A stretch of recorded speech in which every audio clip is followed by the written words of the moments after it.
Number 10. The sugar high lie. Every parent, and honestly, a few adults who should know better, think that giving a kid a piece of birthday cake is basically flipping a switch on a tiny human-shaped tornado. You've seen it happen. The kid takes a bite, their eyes get wide, and suddenly they're a blur of pure chaos, ricocheting off the walls like a pinball. But that's a complete and total fantasy. This isn't a conspiracy. It's a social contagion. Scientists have actually tested this. They brought in a bunch of kids and their parents and gave some of the kids real sugar and some a placebo, basically fake sugar that tasted just like the real thing. Neither the kids nor their parents knew who got what. The result was absolutely nothing. The kids who ate the actual sugar were no more hyper than the ones who didn't. But here's the kicker. When parents thought their kid had eaten sugar, they started seeing hyperactivity everywhere. Kid jumps once. Oh my God, the sugar! Kid laughs a little too loudly. See? Sugar rush. Their brains were actively looking for the sugar high and in turn creating the illusion of one. This whole ridiculous idea started in the 1970s when a single doctor claimed food additives caused hyperactivity. Parents, desperate for an answer to why their kids were so energetic, latched onto that idea like a lifeline, and it's been bouncing around our culture ever since. A kid at a birthday party bouncing off the walls is far more likely due to being at a birthday party, being around their friends, maybe being a little sleep-deprived, and definitely being excited. You could give that same kid a sugar-free, kale-based cake, and they would be just as amped up.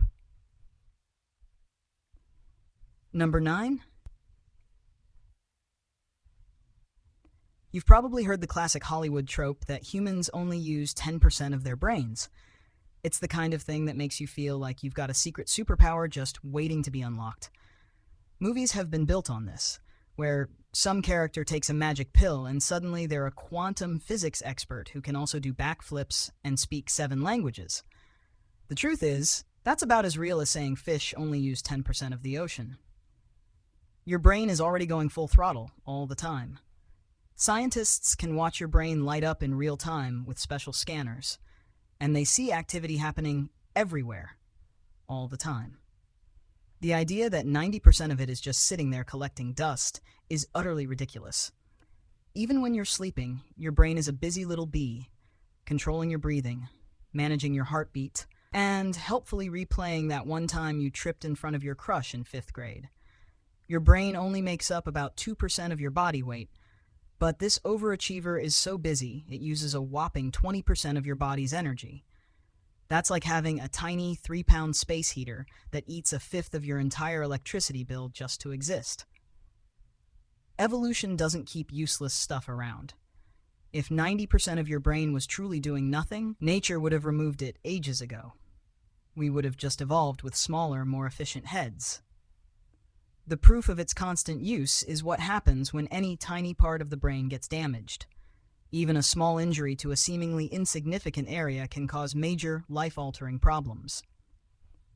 The 10% myth likely came from a Harvard researcher in the 1800s who said people weren't living up to their full potential, which someone then misinterpreted to mean we only use 1/10 of our brains.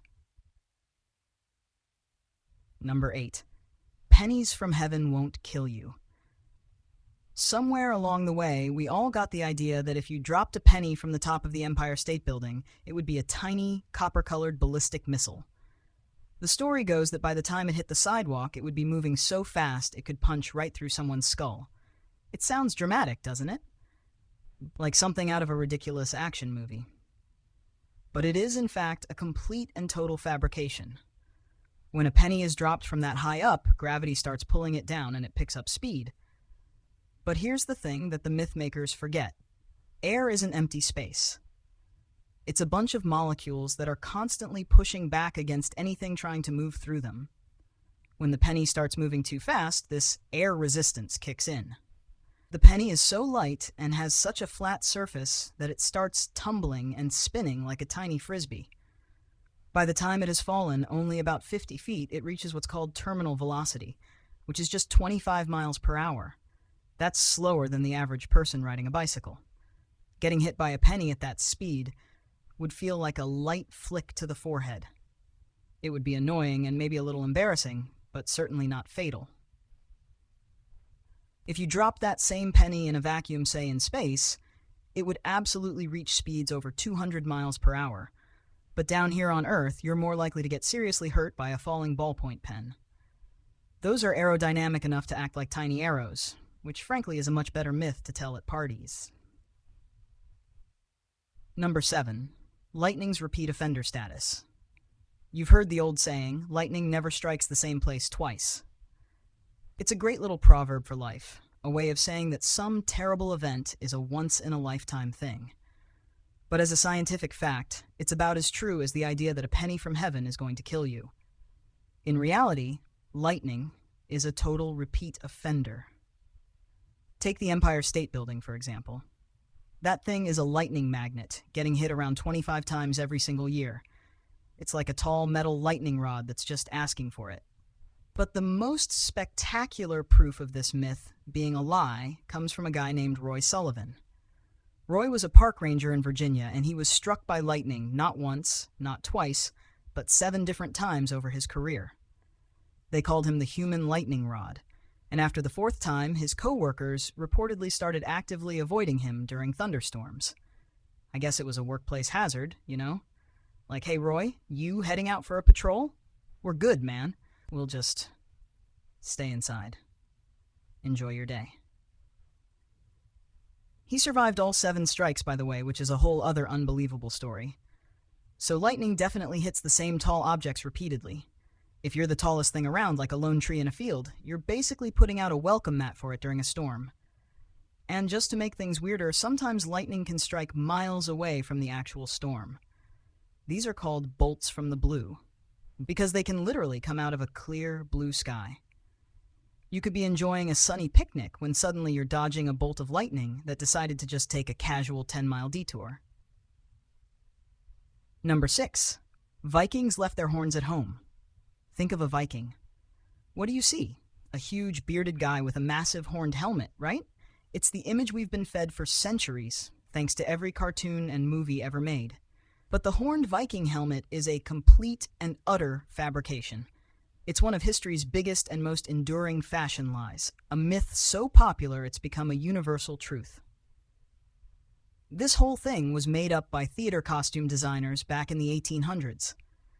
They were creating costumes for a bunch of opera performances, and they thought, you know what would make these guys look extra dramatic and menacing? Horns. And they were right.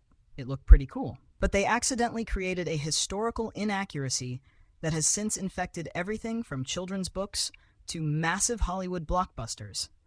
The reality is, going into a battle wearing something that gives your enemy 2 perfect handles to grab onto is the single most impractical battle strategy ever conceived. Oh, you want to rip my head off my body? Here, grab a hold of these convenient horns. It's like wearing a sign that says, please, please, make this easier for me to lose. The real Viking helmets that archaeologists have found were plain, simple, and functional protective gear. Maybe they had a nose guard. They did, however, find some helmets with horns in Denmark, but these were from over 3,000 years before the Vikings even existed. These ancient horned helmets weren't for fighting, they were ceremonial like an ancient crown or a fancy religious accessory.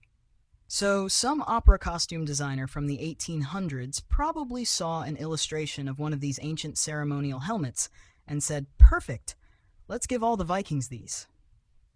They'll look so intimidating. And now millions of people still think Vikings ran around with horns on their heads, getting them stuck on every tree branch during a raid. Number 5. Your razor isn't making you hairier. This one is a classic. You've probably been told at some point that if you shave your hair, it's going to grow back thicker and darker than before. It's a complete myth that has been passed down for generations, usually in hushed, serious tones. But I'm here to tell you it's total nonsense. Shaving has absolutely no effect on your hair's thickness, color, or growth rate. It's an optical illusion that your brain falls for every single time. Think of it like this. Your hair naturally tapers at the end. It's thin and soft, like the tip of a sharpened pencil. When you shave, you're essentially giving each hair a tiny, blunt, flat-top haircut. Imagine cutting a tree straight across with a chainsaw. That stump is going to feel a lot rougher and look a lot thicker than the natural tapered end of a branch, right? The same thing happens with your hair. When the stubble grows back, it feels spiky and rough because of that blunt end. It seems thicker, but it's the exact same hair, just with a new haircut. Scientists have studied this for decades and found no evidence to support the myth. Your hair's thickness, color, and growth rate are all locked in by your genes. That razor isn't a magical DNA reprogrammer. If shaving really made hair grow back thicker, every balding guy on the planet would have found a cure by now. They'd be shaving their heads daily, desperate for some growth. But alas, Jeff Bezos is still bald, despite being able to afford infinite expensive razors. The myth persists because the stubble feels so convincing when it grows back. It's the same old hair, just with a much angrier attitude. Number 4. Swim whenever you want. Your mom probably told you to wait at least 30 minutes after eating before you could go swimming. It was a rule as old as time, right up there with don't run with scissors and eat your vegetables. The warning was always the same.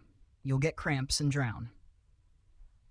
This myth was so widespread that even lifeguards used to enforce it, standing at the edge of the pool with a stern look, ready to send you back to your towel if they saw you chewing a hot dog. But there is absolutely zero evidence to back this up. Not a single documented case exists of someone drowning because they ate a sandwich before diving in. The theory was that after eating, blood rushes to your stomach to help with digestion, leaving your arms and legs without enough blood, which would cause them to cramp up and make you sink to the bottom like a rock. But your body is smarter than that. It's a remarkably efficient machine that can handle both digestion and physical activity at the same time. You might get a minor cramp if you try to swim intensely right after eating an entire holiday meal, which, let's be honest, would happen if you tried to run after that too. But a small meal isn't going to suddenly turn your limbs into dead weight. The American Red Cross has officially confirmed that this isn't a real danger. In fact, competitive swimmers often eat small snacks during their training sessions to keep their energy up. So the next time your mom gives you the wait 30-minute speech, you can tell her that while you appreciate her concern, science says it's just not true. Just maybe don't try to go for a personal best in the butterfly stroke right after eating an entire pizza. You know? Be reasonable. Number 3. Your head isn't a heat chimney. Another classic momism. Put on a hat, or you'll freeze to death. You lose 50% of your body heat through your head. It's a piece of wisdom so universally accepted that it feels like common sense. But it's also a total lie, and it has a very specific origin story. This myth started with an old Army survival manual from the 1970s. In their test, they took a group of people and dressed them in full, heavy winter gear, but they left their heads exposed. Then they measured where the heat was escaping. Of course, most of the heat escaped through their heads. It was the only part of their body that wasn't covered. It would be like saying you lose 100% of your body heat through your fingertip if your entire body was wrapped in a perfectly insulated cocoon, except for that one tiny finger. In reality, your head makes up about 10% of your body's total surface area, so it can only lose about 10% of your body heat at any given time. Heat loss is actually proportional to whatever skin is exposed. So if you have your hat on, but you're wearing shorts, you're losing a lot more heat through your legs than you ever would have through your head. Your head might feel extra cold because it has a ton of blood vessels close to the surface, which is why your mom's advice feels so right, but you're not actually losing significantly more heat there compared to any other exposed body part. The only time this advice actually makes sense is for babies and small kids. Their heads are proportionally much bigger compared to the rest of their bodies, so they do lose more heat up there. But for a full-grown adult, your uncovered arms will lose just as much heat as your uncovered head. So put on a coat and maybe a hat, but don't feel like your head is a special heat-leaking chimney. Number 2. Goldfish memory. Everyone says goldfish have a memory that lasts about 3 seconds. It's the go-to punchline for forgetting things. My memory's like a goldfish, we all say, laughing at our own short-term deficiencies. But this is a complete and total fabrication. Goldfish are actually pretty smart little critters. Scientists have put them through their paces and found that they not only solve mazes, but they remember the solution for months. Imagine being a goldfish swimming around your bowl, thinking, "Oh look, it's Dave again with the food. I wonder if he's going to use the blue feeder this time, or the red one. He always uses the red one." They can even be trained to do tricks. There are goldfish trainers out there who have taught them to swim through hoops and even push a tiny soccer ball into a goal. Some goldfish have even learned to tell different pieces of classical music apart. They can do all of this with a brain that's smaller than a pea.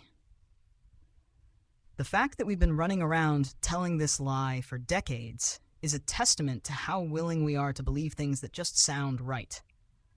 Scientists actually think that studying goldfish brains and their impressive long-term memory might help us understand the way human memory works better. So the next time you forget something, maybe don't blame the goldfish. They're too busy remembering where they hid their snack for later. Number 1. Gum doesn't stick around for years. We've all heard it, usually from a concerned parent with a serious look on their face. "Don't swallow that gum. It'll get stuck in your stomach for 7 years." This scary warning was a surefire way to make you spit out that delicious Hubba Bubba, but it is, and I cannot stress this enough, a total lie. When you swallow gum, it travels through your digestive system just like any other food. The only difference is that your body can't break it down and use it for energy. Think of gum like a corn kernel. It just passes right through your system, completely untouched. Your stomach isn't some kind of gum repository where it just hangs out, waiting for a little piece of orbit to eventually turn into a fossil. Your stomach and intestines are constantly moving and pushing things along, so that little piece of gum is going to get pushed right along with everything else. Most swallowed gum is out of your system within a day or two. The whole idea of it causing problems is pure fiction, unless you're swallowing huge amounts of it constantly, which, let's be honest, is a whole other issue we should talk about. Humans have been chewing random stuff for thousands of years. The ancient Greeks chewed on tree resin. The Mayans chewed on chicle. None of them died from 7 years of gum buildup in their intestines. The only thing that gum actually sticks to for years is sidewalks and the bottom of cafeteria tables. So go ahead, swallow that piece of gum if you want. It's not going to hurt you. It's just going to have a brief, uneventful tour of your insides before taking a one-way trip to the porcelain abyss.